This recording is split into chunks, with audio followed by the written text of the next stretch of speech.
Too much of heaven can bring you underground.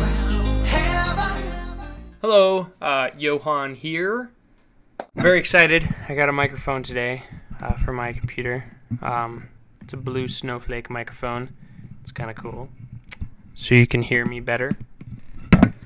Anyway, I wanted to talk today about a point that is actually brought up first by a fellow YouTube atheist named Theoretical Bullshit, and I'll link his video right here. The point he brings up concerns heaven and hell, and I think that's interesting. So a lot of religious people, the gung-ho religious people, when they talk to somebody who's atheist, when they hear that somebody is an atheist, they might respond with something like, "You're going to hell for denying the existence of God, my creator." Well, I find that interesting because let's pretend for a second that your son denies the existence of God. He lives his whole life denying the existence of God. Excuse me. So your son lives his life denying the existence of God. He's an atheist. And he dies. And now you've lived your life as a God-fearing person, and you got sure ticket to heaven. Now you get there, and you're hanging out, your son is still alive, but then he dies, and he doesn't show up, and he's in hell, because he denied the existence of God. How would you feel? Knowing that your son, whose blood is your blood, who you raised, who is a good person, a moral person, gave to charity, was very nice, volunteered, etc., etc. You know he was a good person, and yet he didn't believe in God, so he went to hell. How would you feel? If you knew about it, that if you knew that he went to hell, then how would you ever be content through all of eternity, spending eternity in heaven, knowing that he's in hell? How would that be heaven? Now, if something caused you to forget about him, to not know that he's in hell, to just forget that he existed, how are you yourself when you have forgotten your son that you raised, that you loved? How are you yourself if you've forgotten about him? And if you're not yourself, then what's the point of being in heaven?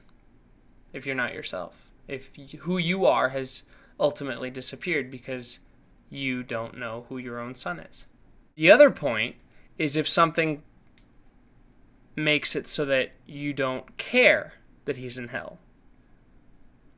Then, again, how are you yourself? If you do care, you should care, then how are you yourself? Again. And then if you're not yourself in heaven, then what's the point? So you got three options here. Your son went to hell. You're in heaven. You either don't care, so you're not yourself. What's the point? You don't know or you don't remember him. Again, you're not yourself, so what's the point? And the third one is you spend eternity in heaven. But in all reality, how is it heaven when you know and suffer because of the fact that you know your son is in hell? How is that heaven? How is it heaven if you know your son is in hell and you suffer because of that? In real life, if your son was to be in prison in some third world country getting tortured every day, how would you feel now? Now imagine that forever. How is that heaven? So would heaven really be heaven if I wasn't around? Maybe not me specifically. Maybe you're one of those people that hopes I go to hell. But what about my parents who believe in God? Who are very good, very righteous people, very moral people, tolerant people, loving people, people who do live their life according to the teachings of Jesus. They're going to go to heaven. What about me? They're going to know I'm not in heaven. How is that going to make them feel? And if they don't know or don't care, don't remember me, then they're not my parents. So what's the point? Anyway, I think it's an interesting topic that more people should think about before they condemn somebody to go to hell.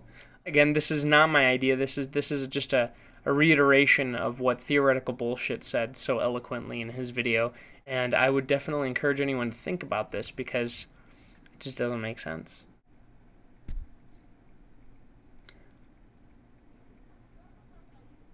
Anyway, that's all I got.